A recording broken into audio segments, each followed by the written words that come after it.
بسم الله الرحمن الرحيم ولا ليال waxaan soo socday xiwaarkeeni xiwaarka maanta wuxuu dhex marayaa Xaadsan iyo Awrala ayuu dhex marayaa Xaadsan ayaa waxay tiri assalaamu calaykum Awrala waxay ugu jawaabtay wa calaykum assalaam wa rahmatullahi wa barakaatuh Xaadsan ayaa waxay tiri kayfa xaaluki xaaladda ka waran dumarka markii wax la weydiinayo kaafku waa loo dhigayaa kayfa xaaluki ayaa la leeyahay laakiin ragga ayaga waa la kor dhigaa dumarka laakiin waa la hoos dhigayaa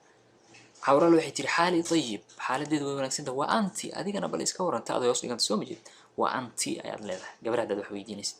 Xaadsan waxay tiri bi khayrin walhamdulillah xaaladu way fiican tahay aad u wanaagsannahay Xaadsan waxay tiri min ay qabiilatin anti qabiilkee adiga tahay cidda tahay wa qabaa'ila li ta'arafu qabiiladu qabiilku waa min baab isbarasho way banaan tahay ilaahay subhanahu wa ta'ala sida quraankiisa ku leeyahay Awrala waxay tiri ana min qabiilati raxanweyn anigu waxaan ahay qabiilka raxanweyn wa anti adigana Xaadsan waxay tiri ana min qabiilati abgaal anigu waxaan ahay qabiilka la yiraahdo abgaal Awrala waxay tiri hal anti mutazawija adigu ma guursatay ay tiri Xaadsan waxay tiri la maya ana caaziba anigu wali doob ayaan ahay wa anti adigana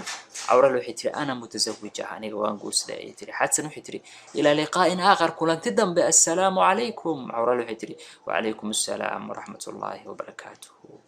xiwaarkeena halkaas ayuu nagu dhan yahay